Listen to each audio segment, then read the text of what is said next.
Great is your faithfulness. Morning by morning, new mercies I see. All I have needed, your hands have provided. Great is your faithfulness, Lord, unto me. Great is your faithfulness. Great is your faithfulness. Morning by morning, new mercies I see. All I have needed, that your hands have provided. Great is your faithfulness, Lord, unto me. Let's sing it one more time. Great is your faithfulness. Great is your faithfulness. Morning by morning, new mercies I see. All I have needed, your hands have provided. Great is your faithfulness. Great is your faithfulness. Great is your faithfulness, Lord, to me. Hallelujah! Glory to God. Bible says, make a joyful noise unto the Lord. Yes, He is God. There's none other. We are still in the year of our Lord 2021. This is the month of July, and today is Friday. And we bless God for His goodness. We celebrate His love towards us, His faithfulness, His mercies. I guess the way I started, if I don't take time, I'm going to be speeding up. Let me relax. Hallelujah. Amen. Well, we welcome viewers across the nations. This is Liberty House International Church, all the way from the U.S., coming to you live via Facebook and YouTube. And if you miss any portion of this broadcast, please go to our webpage, libertyhouseusa.org. Once again, libertyhouseusa.org. Or go to our YouTube channel and make sure you type in our full name, Liberty House International Church. If you're looking for Samuel Quay, you're not going to see it. And other apostles, Samuel Quay. So make sure you type in our full name, and you should see our logo, the yellow with the name on it. Then you are at the right place. All right. Okay, we thank you for tuning in, and we bless you for studying alongside us.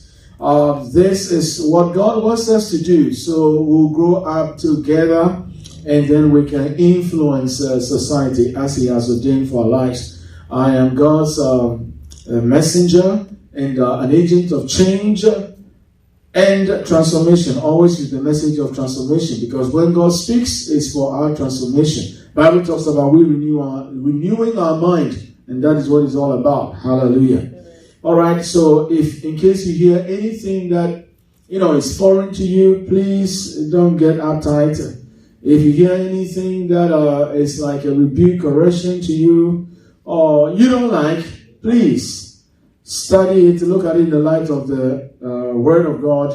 I'm not here to get you upset or be condescending, to look down on you or to degrade you. I'm here to push you forward. That's my mission. So you advance the purposes of God. Hallelujah. Okay, so now Bible says something so wonderful. We know that if we wrote the Bible, certain portions will not be in the Bible. But the Holy Spirit moved men to write these things down. And a lot of things are written for our examples.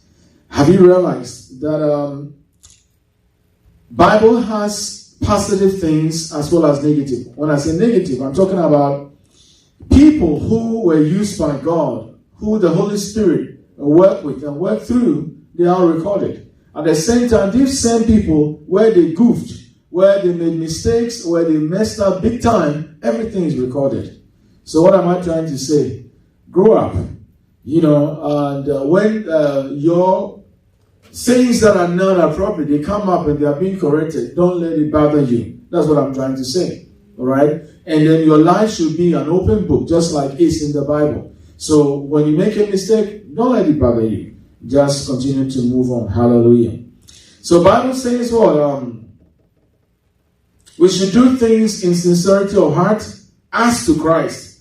That is Ephesians 6:5. That is admonishing bond servants to their masters. It says, do whatever you do, not according to the flesh, not according to whatever you think, but do that in sincerity of heart as to Christ. I'm reading the last portion. That's what is the insincerity of heart as to Christ. All right, then it goes on to say, not with eye service. Verse 6, we are in Ephesians 6:6. Not with eye service as men pleasers, but as bond servants of Christ, doing the will of God from their heart. Doing the will of God from their heart. Doing the will of God from their heart. Once again, doing the will of God from the heart. I cannot understress that. Everything we do it as unto the Lord. Doing it from our very heart. That means your motive is clean, your motive is pure, no hidden agenda, no ulterior kind of motive. Hallelujah, or objective. Doing the will of God from your heart or our heart. Hallelujah. With 7 says, with goodwill, doing service as unto the Lord.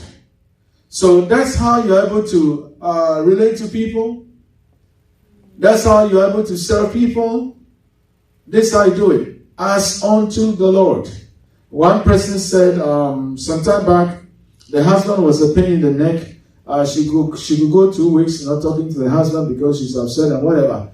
Then she stumbled over some of these scriptures. So she said, okay, when the husband is being that pain in the neck or whatever. Not that the husband was a problem, according to the person. This was on TV, so I can say. Not that she was a problem, she didn't know. And then so someone said, okay, I'm going to do this anyway unto the Lord. It's not unto you. Not unto you, it's unto the Lord. And so that's how she was able to get over whatever hurdle she had to, clear. So not to men, as unto the Lord. That is key, as unto the Lord. And then it says this, knowing that whatever good everyone does, verse 8, he will receive the same from the Lord. Hallelujah. Whether he is a slave or free, knowing that whatever one does, he will receive the same. So that means God is in the business of rewards. Whatever you do is not going to go on unnoticed. The Bible says God is not unrighteous to forget your labor. God watches over everyone. God is taking record of everything that everybody does. That is why everybody is going to be what? Rewarded according to what? His doing, whatever he does. Hallelujah. Okay, I'm going to give you one more scripture and I'll tell you why we are reading this scripture. So let's go to Colossians chapter 3. Colossians chapter 3. It's a similar thing, but I like the way he says it. So let's do it. Let's read the New Living Translation. Verse 22, Colossians 3:22. Slaves, obey your earthly masters. Understand this. This is one of the scriptures that were used years back in the church towards slavery. And so some folks don't want to hear this scripture. Scripture can always be misinterpreted, misapplied, and used to abuse. So please, when you hear such scriptures, don't come against the scriptures. The one who misinterpreted it, misapplied it, and that is the problem. So slaves, obey your earthly masters. Now, when I read these things, this is how I interpret it. Okay? Then God is talking to employers. So he's saying, employees, obey your what? Employers. That's it. Alright? In everything you do, obey them in everything you do. Now, it doesn't mean that when they are off, you should also, be off and just go alongside. No, that's not what it means. Try to please them all the time. Not just when they are watching you. Serve them sincerely because of your what? Reverent fear of the Lord. Serve them sincerely because of your reverent fear of the Lord. Okay. So now when we look at this, it tells me something. God is looking for sincerity in whatever we do. And then look at verse 23. We are reading on. Work willingly. That's it. Sincerity. You shouldn't be under compulsion. You shouldn't be forced. You should do things because you want to, not because you have to. Now, children, when they are growing up, most of the time, there are certain things they don't want to do, but parents make them do it. So at times, some of them can apologize and say, I take my apology back. That's cute. Only children can do that. But when you become a grown-up, and you do that, that's not okay. Work willingly at whatever you do, as though you were working for the Lord rather than for people. You see, so there again, we are saying it. The way you do it as God is standing right before you. So you go to the store, all right? And whatever you are doing at the store, you are dealing with the people at the store as though what? You are dealing with the Lord himself. That's at least just somebody who is doesn't have much to do, so they are paying this person what $10 or like $12 an hour, and no, don't treat people like that. Treat them with reverence, with respect. Hallelujah. All right. Then the next verse,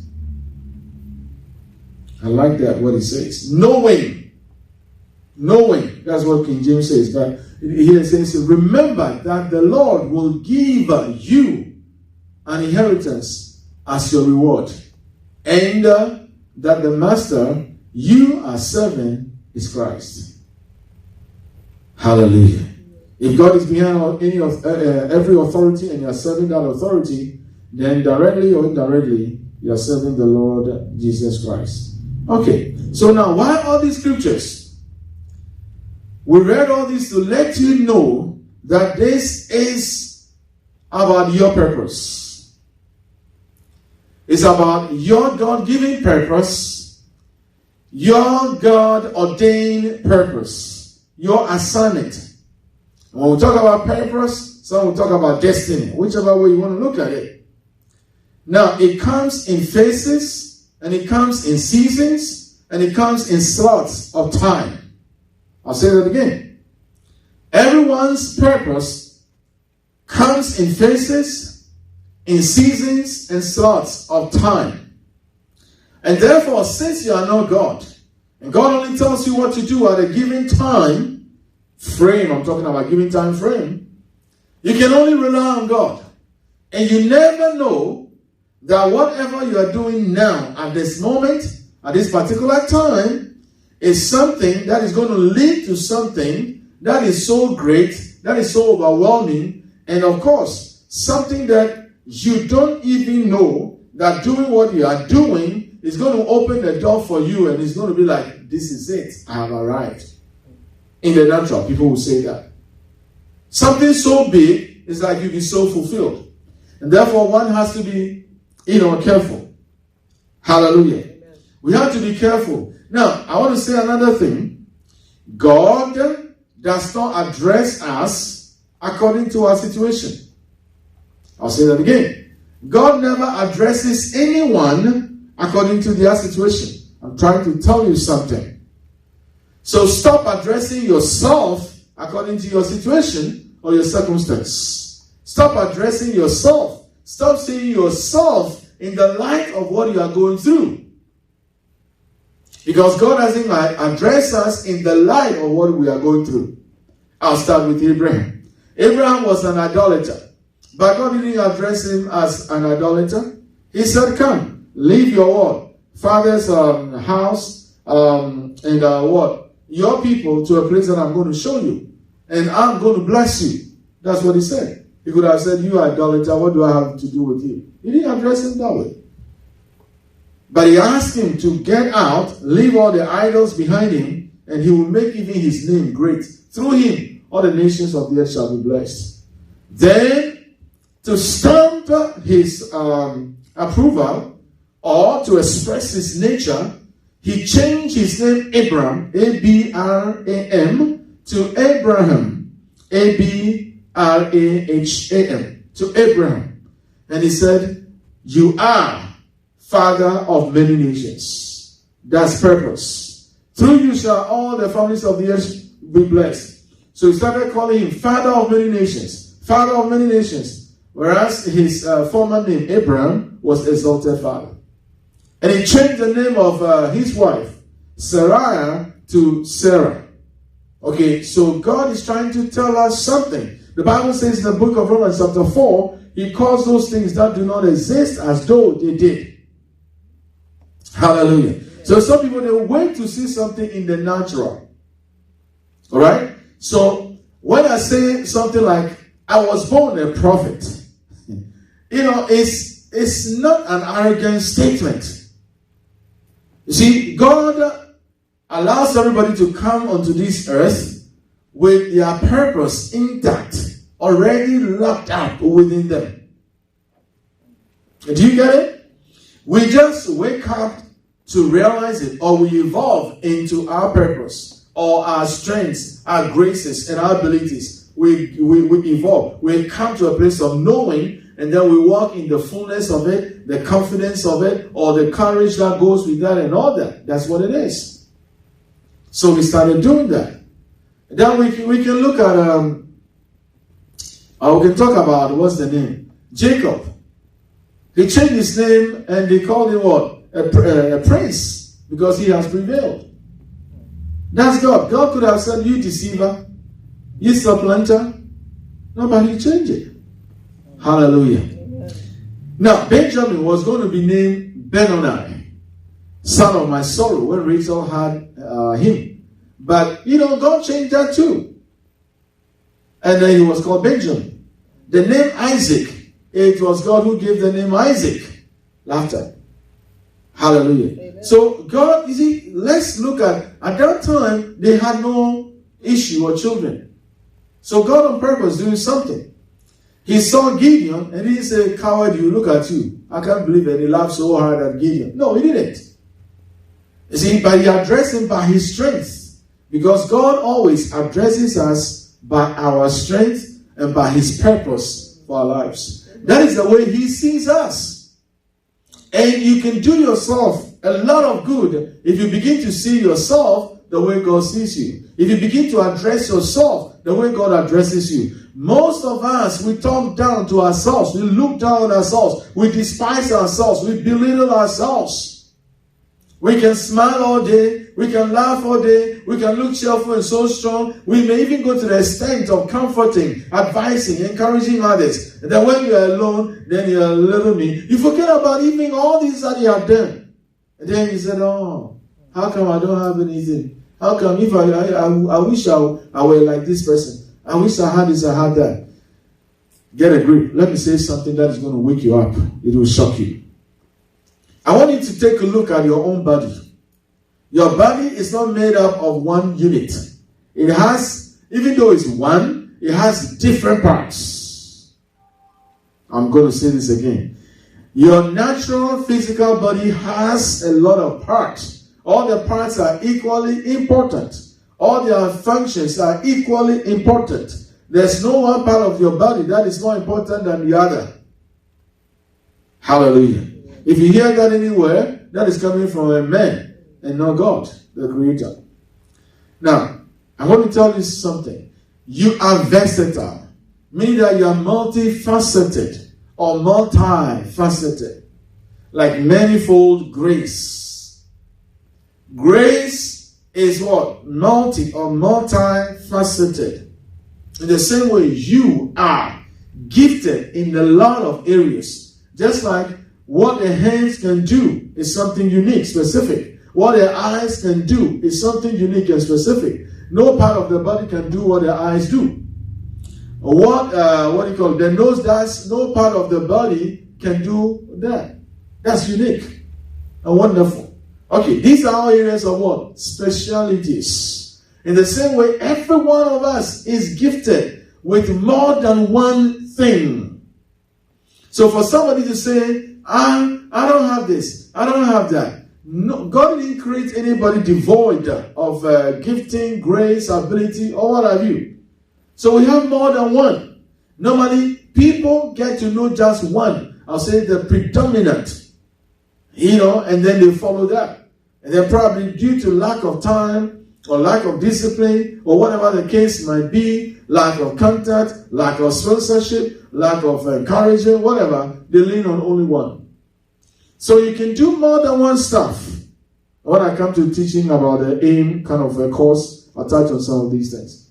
You can do more than one stuff.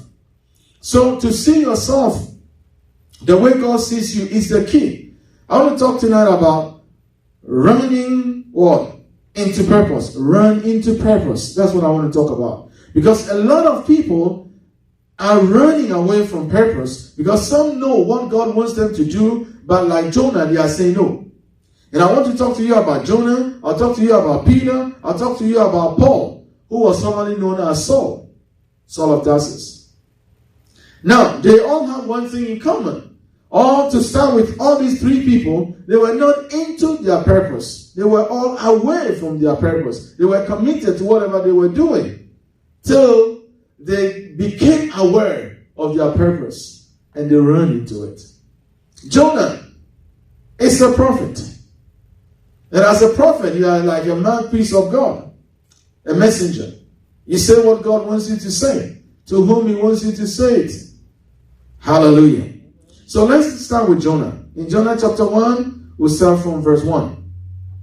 I hope I'll be able to do this quickly, because that's a long one. We'll take it from the New King James Version, please.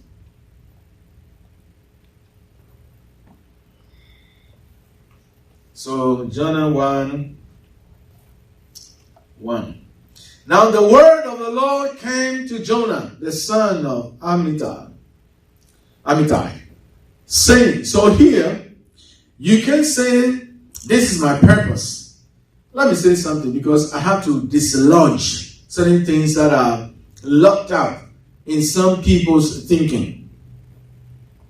You hear a lot of people say, well, me, this is the person I am. Me, this is how I am. Me, from long. Everybody who knows me, they can tell I'm like this. Now, this is my nature. Now, most of the time, when people talk like this, they are talking about their natural kind of being. They are not talking about their transformed being or the nature after Christ. I want to say it again. When people talk about the fact that me, I'm like this. This is the way even my parents know me from even childhood stage. I've been like this, I've been that. Most of the time, generally speaking, they are talking about their natural kind of nature, life. And it has nothing to do with their God-given nature or the nature after Christ. And so most of the time, you are talking about something that is biological, which has defect, or which is not okay, all right? But that's what they are supposed to. But we have to look at the transformed. If there's nothing wrong with this, Bible will never say, present your bodies as a living sacrifice, and do not conform to this world, but be transformed by the renewing of your mind. So that means we are not where we ought to be. And that's why it says, so don't say, me, that's how I am. Me, that's how I am. If you are speaking after the nature of Christ, your transformed kind of a life, then you are good. And this is what limits a lot of people. Because so far as the enemy can sell you that lie, now this is how I am. And people have attributed things to themselves like, oh, me, I'm an introvert. Oh, me, I'm laid back. Oh, me, I'm passive. Oh, me, I'm this, me, It doesn't work. Why? Because these are weaknesses. Do you know what I'm saying? These are weaknesses according to human kind of ability. But everybody has God-given nature, God-given ability. And this is what we have to tap into. Hallelujah. So it takes teachings like this, lessons. Hallelujah. So for one to know how they are wired. One of the unique things that we bring to the table, the body of Christ, into the world, is being able to call our people's giftings and graces, their callings, their ministries, grooming them, creating the environment for them to walk in it. That is one thing, and I praise God and bless God for that. Hallelujah. Not everybody is able to do that.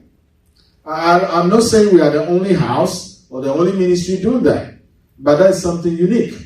So you go to places, you realize that whoever the spiritual leader is at times, he's just the leader. He's preaching. And you don't see people, that there are no people developed or raised.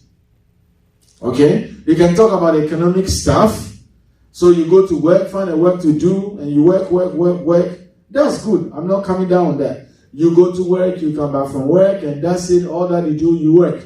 When you get tired with that particular job, then you find another one. Then you work. You get tired of that one, then you find another one. Then you work. Say, oh, this one, I like it. This one I've been believing God for. Then you stay there. You work. Then something comes and say, oh, I thought this was it, but no. Then I'm believing God for another work. And then you just work. No, life is not just about having a job and then working, creating bills and paying bills. Like I said, we are all versatile, multi gifted. Hallelujah. So you may not be able to sing because you are not gifted. Somebody may be able to sing because they are gifted. Like I said, always when you look at your body, the different parts of the body that you have should always remind you that that's how God has gifted you in a lot of areas. There are a lot of things that you can do. There's so much that you can bring to the table. There's so much that you can offer to society. Can you say amen to that? Amen. Hallelujah. Amen. So now your duty, your responsibility is to find out the way God has wired you. And then stop looking down on yourself by saying, well, me, this is how I am. This is how, from my childhood, my parents have known that. I mean, when I get upset, they know, when I get upset, no. You're talking about the old nature. You're not talking about the transformed life. You get what I'm saying? Some will say, oh, well, me, I know I'm A student. Some will say, well, me, I'm not an A student. I know, I don't even say, no.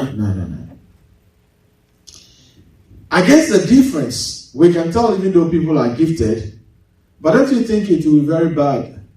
God will look very bad to create some people with a disadvantage and to create some people with advantage. God doesn't do that. Some of these things that we see is due to the demonic kind of forces or works of darkness affecting people, even in the womb. Or at times before some people conceive. It's true. And some of these that we've attributed to God, it's not God behind that. Okay, I'll give you one particular example. In John chapter 9, we are not going to go there. The disciples saw a blind person. That story is wonderful. I want to go and read all. Then they said, they asked Jesus, who has sinned?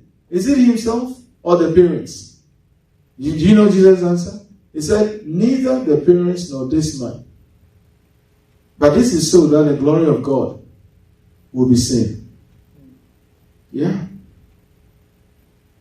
Just like in the church, people who are gifted with suspicion, the moment somebody is going through a situation, they say, we know. They are working in sin. The other day, if I tell you what I saw this sister, this brother, suspicion. So it's not all the time that when somebody is going through something, that means they are working in sin.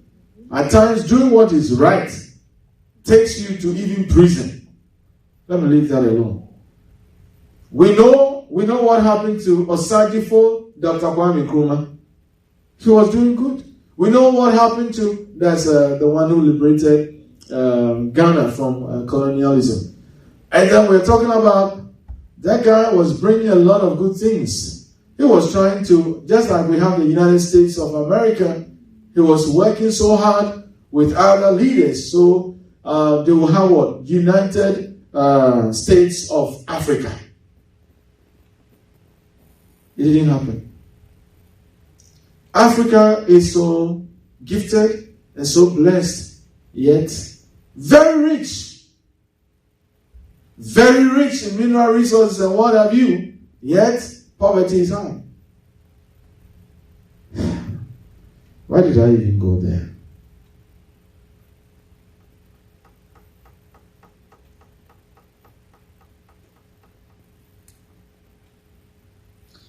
Knowing what you have, the way God sees you is key. Hallelujah.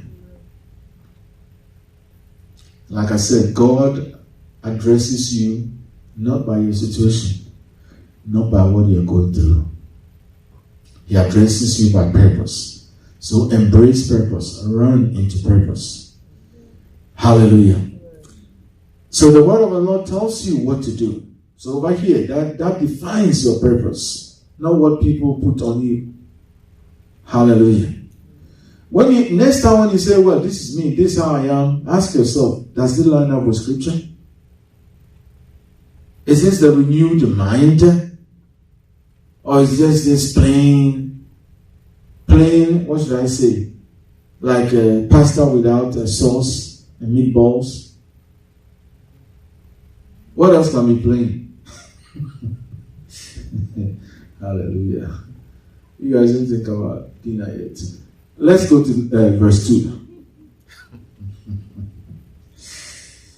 At times I don't know where the things come from, but they come. Arise, go to Nineveh, that great city, and cry out against it, for their wickedness has come up before me. Let's read on. But Jonah rose to flee to Tarshish from the presence of the Lord. He went from Joppa and found a what? A ship going what? The other way to Tarshish. So he paid. Wow. He paid the fare. Look at the commitment. And this is what some people do. And went down into it to go with them to Tarshish from the presence of the Lord. Some people, they pay a high price to go away from the Lord. Do everything possible to be far away from the assignment, the destiny, the purpose, and whatever mission, whatever project God is asking them to do, they go far away from that. Look at the commitment level. He paid. Not that he hasn't heard from God before. He knew what God was saying. I mean, if he would not even want to do this, for the sake of the people that were going to be perishing, and God wanted to rescue them, go and say something to them. Give them the chance, opportunity to hear the word. But he said, Next verse. 4. But the Lord sent out a great wind on the sea, and there was a mighty tempest on the sea, so that the ship was about to be broken up. And let's take the trouble to read. I was going to jump back. No, let's read it. So you see what God did? God knows how, and growing up it is said, God knows how to give us long rope. When you run away from him, he gives you a long rope. He will not, how should I say? He will not strike you, but he knows how to woo you. He knows how to bend your will to his will. Because God will not force you to do something against your will. So this is what he does. Part of his expertise. He will allow things to come your way. That these things will break your will and bend your will towards his will. To come to a place where you say, not my will, but your will be done. Okay, let's read on. But you see, so the ship was what? Now, like, the folks were in the turmoil. The situation was not right. But who was the cause of it? Jonah. The whole thing started because of Jonah. Not that God was against the people in the ship or on the ship. Jonah. Then the mariners were what? Afraid. And every man cried out to his God. And threw the cargo that was on the ship into the sea to lighten the load. But Jonah had gone down to where? Into the what? Lowest parts of the ship. What was he doing? Had laid down and was fast asleep. That kind of sleep, you sleep and you don't even sleep. You sleep, you get up and you are still tired. You sleep and you wonder what happened. Whilst you were sleeping, what happened to you? Let's read on. So the captain came to him and said to him, "What do you mean, sleeper?" God doesn't do that. I told you. "What do you mean, sleeper? Arise, call on your God. Perhaps your God will consider us so that we may not perish." They were going through this because of Jonah. And he being the main guy, he was rather fast what? Asleep. He was trying to, how should I say, forget about his, destiny, his purpose, the assignment. I mean, trying to get God off his mind and his word, the whole 9 yards. Let's read on. And as they said to one another, "Come, let us cast lots." They want to find out who is the culprit, who is behind this.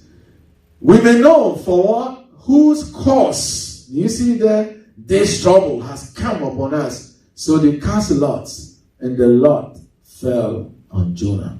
Why didn't he own up?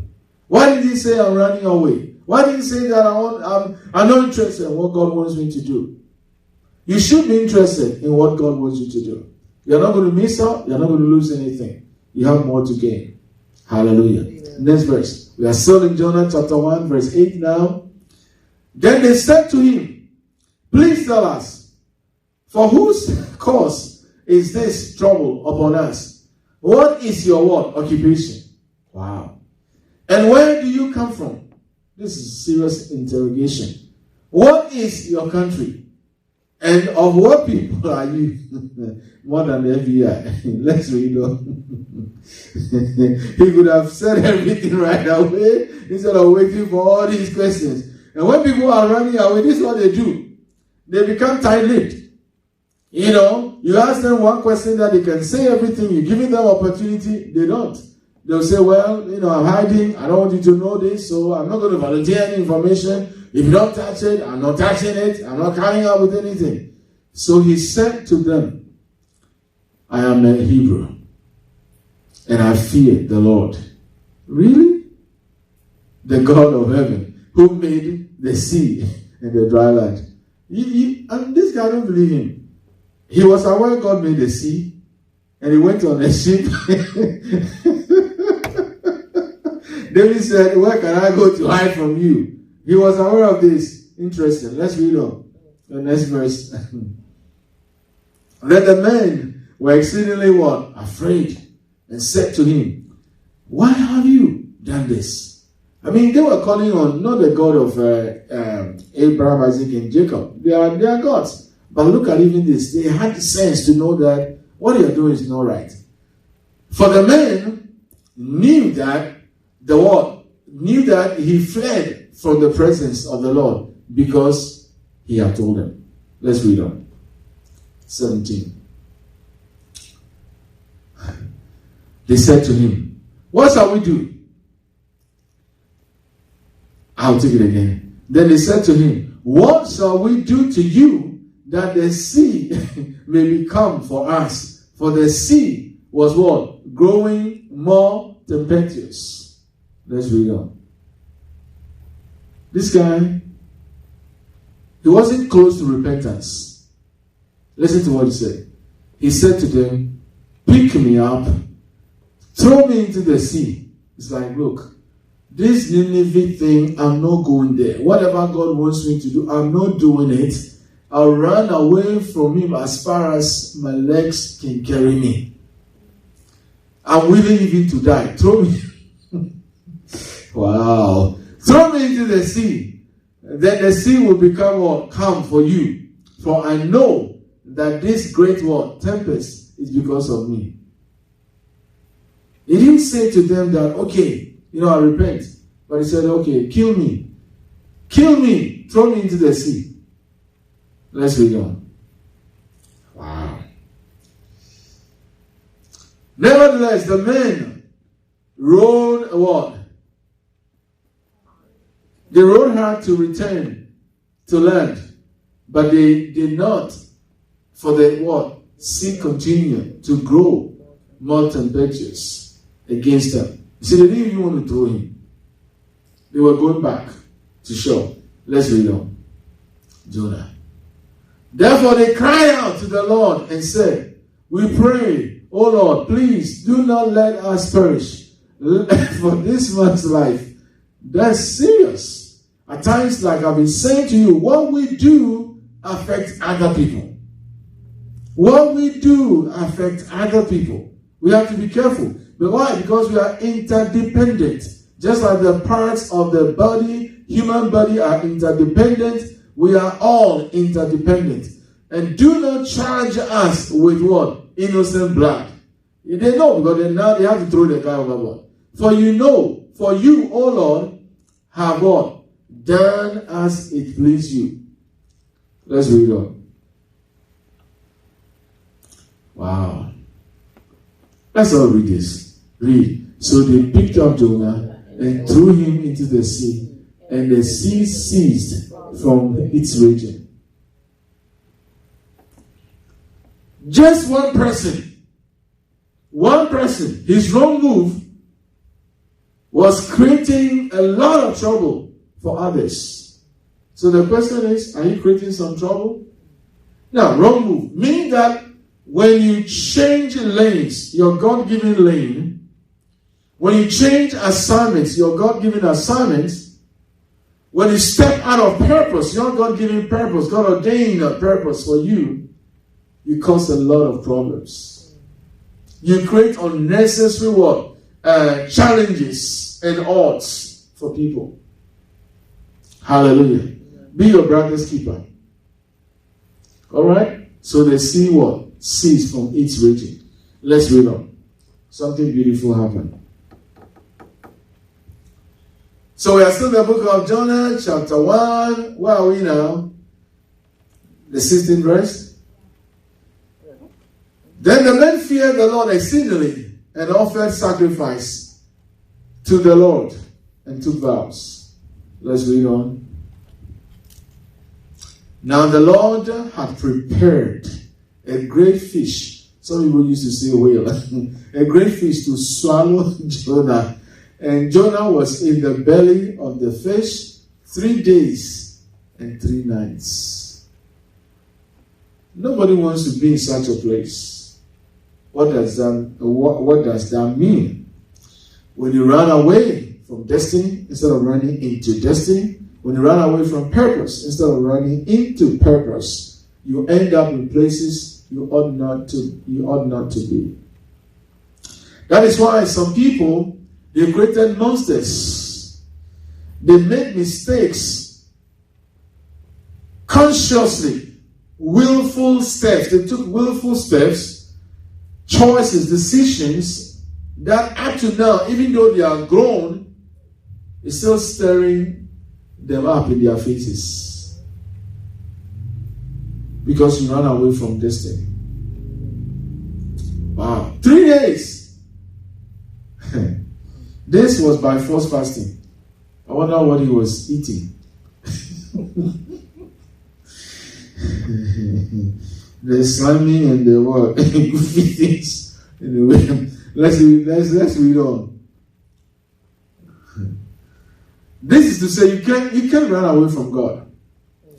You just bring trouble upon yourself. Hallelujah. Yeah, it's true. You bring trouble upon yourself. You can leave yourself open to be abused, to be used, to be treated in a way that is not good. Then Jonah prayed to the Lord, his God, from the fish's what? Belly. Now he's praying to the Lord. Genuine repentance has taken place. He prayed.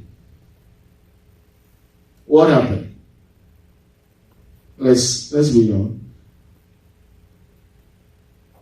And he said, I cried out to the Lord because of my affliction. I told you, affliction. He was going through something. And he answered me, out of the belly of Sheol, like hell, I cried.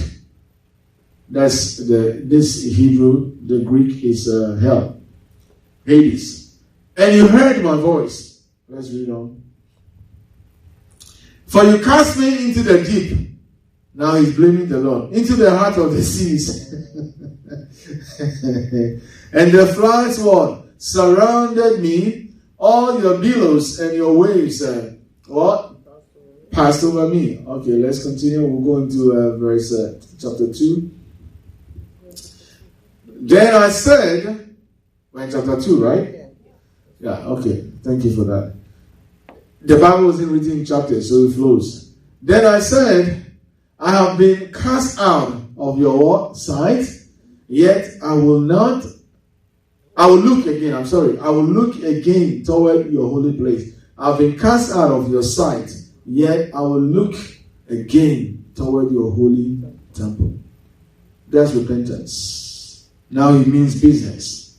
Hallelujah. Amen. Let's read on. One more verse, we'll jump from there. Oh, we have to read all the way to 10 by time.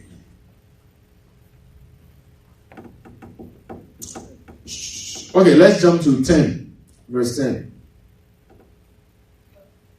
Chapter 2, verse 10. So the Lord spoke to the fish, and he vomited Jonah onto dry land. This is power. This is authority. This is love. This is faithfulness. This demonstration of mercy. God loves us seriously, even though his heart aches when we are outside his will. We are doing our own thing. We are being stubborn, rebellious, the whole 9 yards. He doesn't give up on us. He worked with Jonah. You see, Jonah made some choices. But let's see the goodness of God in all this. He could have been killed, but God preserved him. Now, so he said, oh, God will preserve me. Let me be foolish. Let me say this. Some people have done some of these things, and they came back to the Lord with a broken limb. Don't wait till a tooth is broken, a leg is broken, or something is broken, something is out of order before you run to the Lord. Don't do that. I remember one of the years, one prophet that came out, and it's interesting the way it happened. God used the same person to prophesy to themselves. Then in the prophecy, the Lord said, what I've given you that. I've made a way for you, this, that. What do you want me to take away from you? Before it's like you say yes to my will. And this time the person was on the floor prophesying to do themselves. And I said, I'm happy I didn't prophesy that. So they said, this manipulated prophecy. No. But it was the person prophesying all over the floor, just like that.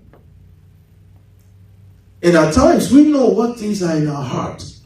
We know things that we hold so dear to ask God, please, this one I'm begging. And it's amazing. People really pray this. They say, God, I'm begging. You know how this is dear to me. You know how this is important to me. Please, don't take this away from me. Just allow me just to do this, and then I'll come back and serve you. I don't know why people do that.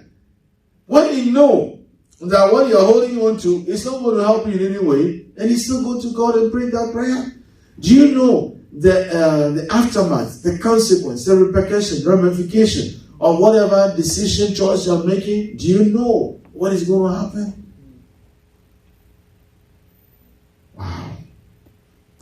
Let's go to chapter 3 from verse 1.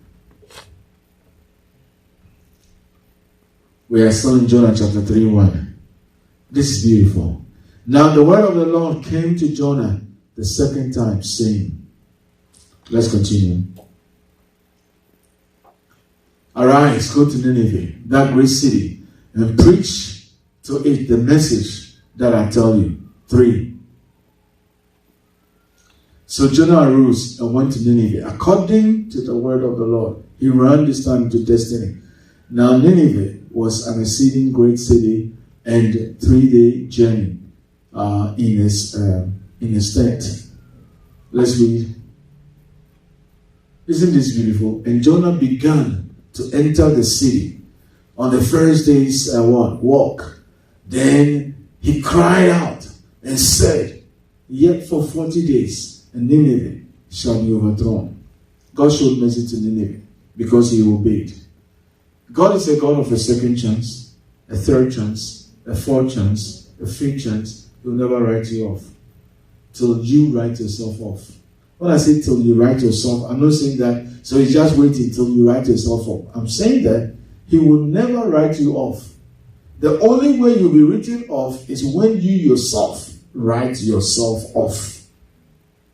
But God will be waiting because he's giving you the power of choice. He's giving you your free will.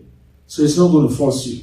He will wait and wait and wait to say yes. That's why I like the song, yes, Lord. Yes, Lord. From the bottom of my heart to the depths of my soul. I love that song. I love that song. Just say yes to his will. You will reap benefits.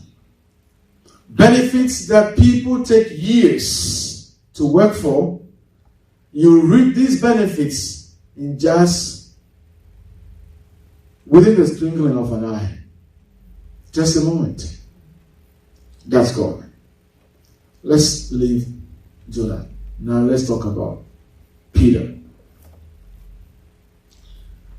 Jesus called Peter together with other folks. They were fishermen. We all know the story. Then he started grooming them. So they left everything. One of the things I like about them is that they left everything and followed Jesus. They followed and followed. Then it came to a time. Let's go to John chapter 21 verse 1 because I don't have time. Hallelujah. When Jesus was raised, he died or he gave up the ghost. He was raised. He showed himself to them. He told them what to do. They were to go into all the nations. That was his command to them. Go into all the world. Talk about me. Give people. Let them observe the things that I have commanded you. Teach them. Disciple all nations. Let them become disciples like you were disciples of mine. But look at what happened. Let's read from verse 1. John 21.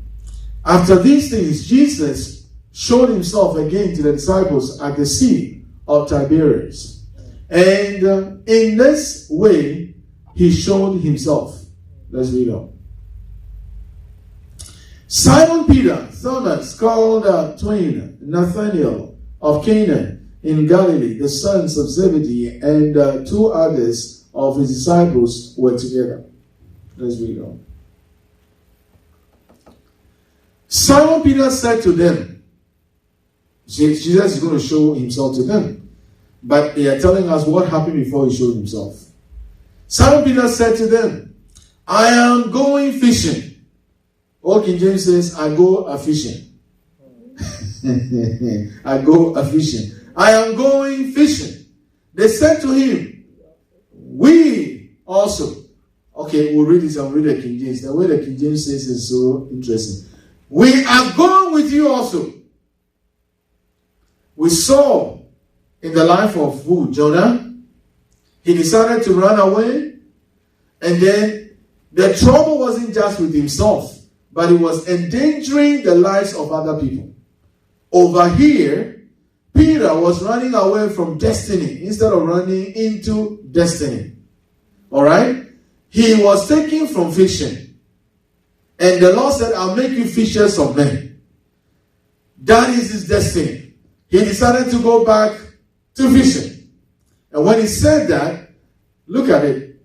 The fine work that Jesus had done, he groomed these people, leaving Peter as what? Their leader. Peter took all of them. Because he said, I'm going a fishing, or I'm going fishing. They all said, we too. Is it a blind following? We too. So they went out and immediately got into the boat. And that night, they caught nothing. That night, they caught nothing. They were going to fishing. They had no business going to fishing. So they didn't catch anything. That is why some people struggle, because some of them are out of the will of God. It's true. Let's read the King James Version. Old King James, I'm sorry.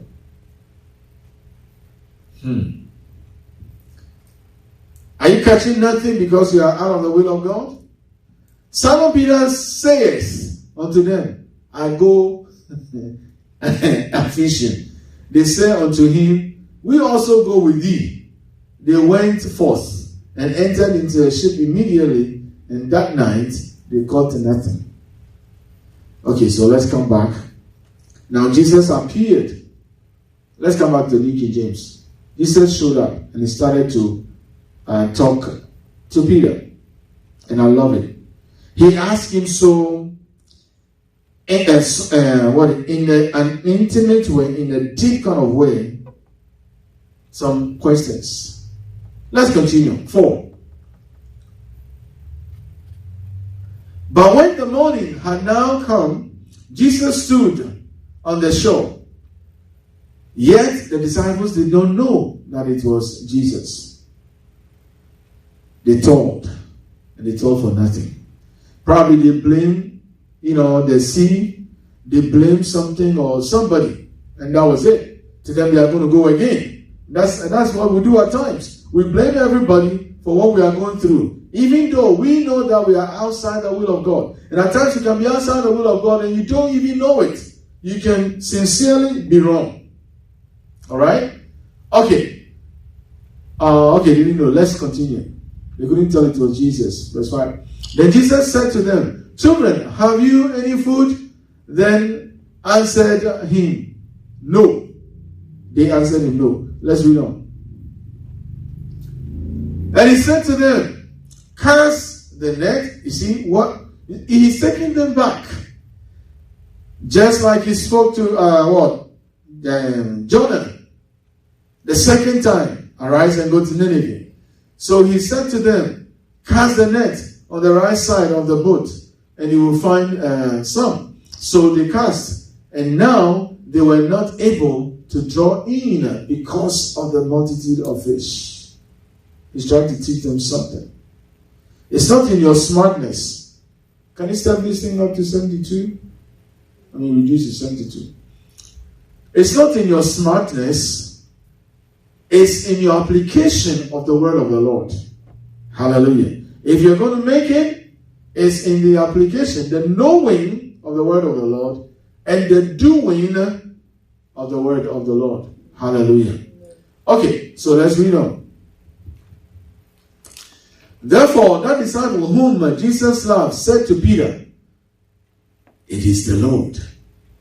Now when Simon Peter heard that it was the Lord, this part is always interesting to want to read.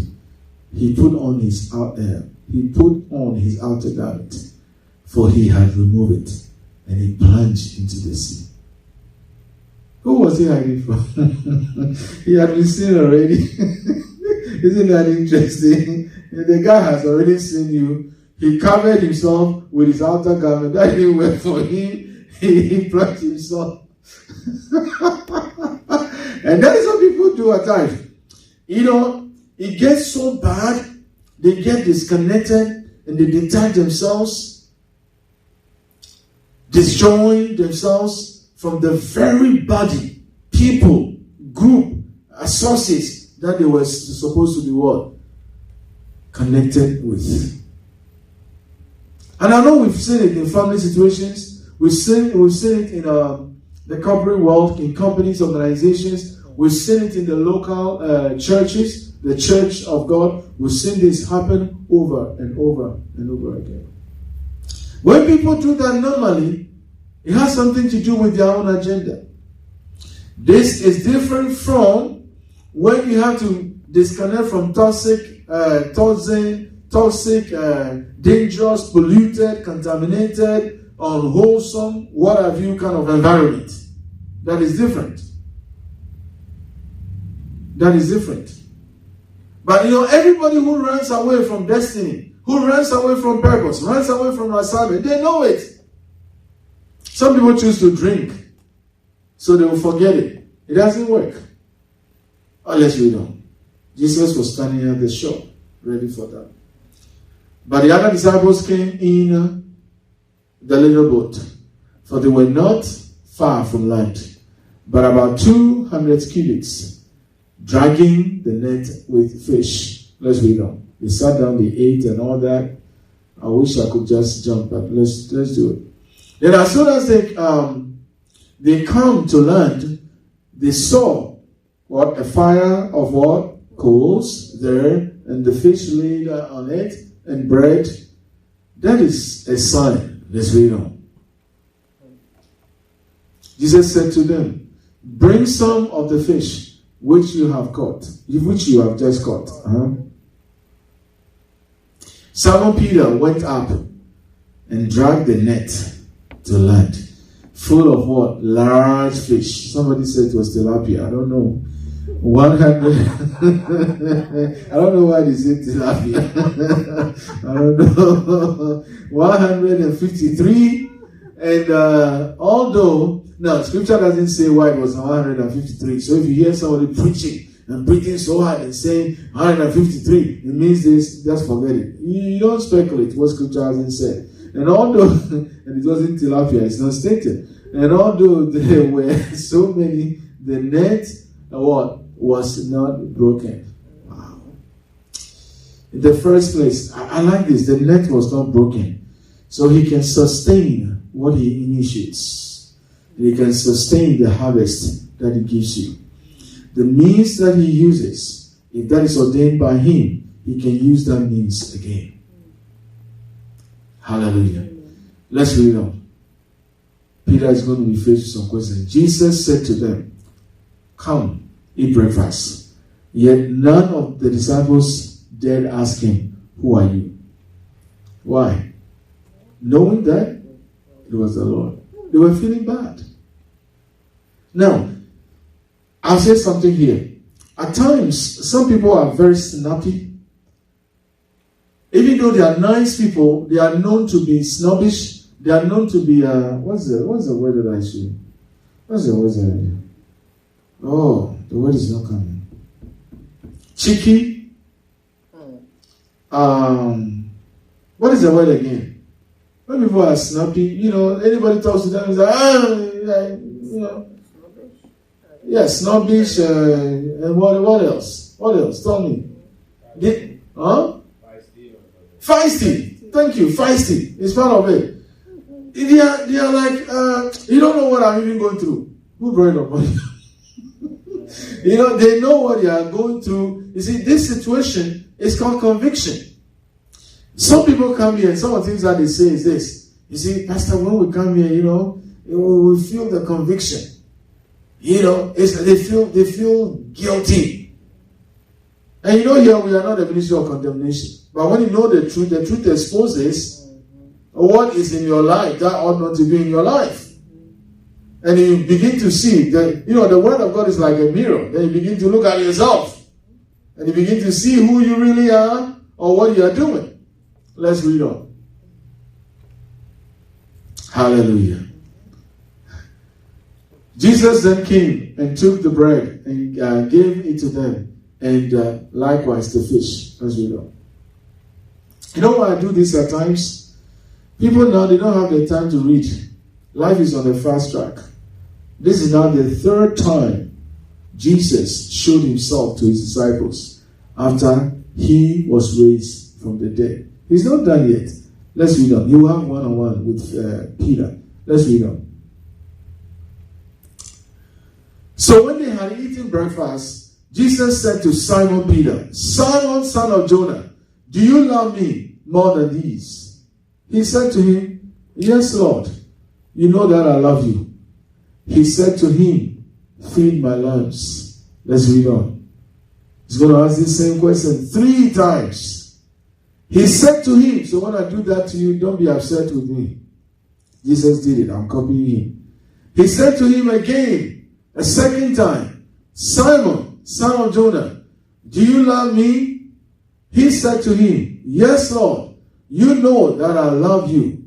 He said to him, feed or tend my sheep. First he said lambs, then now sheep. Let's read on. The last one. He said to him the 3rd time, Simon. See, God knows where we are. You can say to a woman, I love you. And at times, even on the natural plane, women are able to pick up that this guy doesn't love me, he's just saying it to get something from me. Simon, son of Jonah, do you love me? Peter was grieved because he said to him the 3rd time, do you love me? And he said to him, Lord, you know all things. You know that I love you. Jesus said to him, feed my sheep.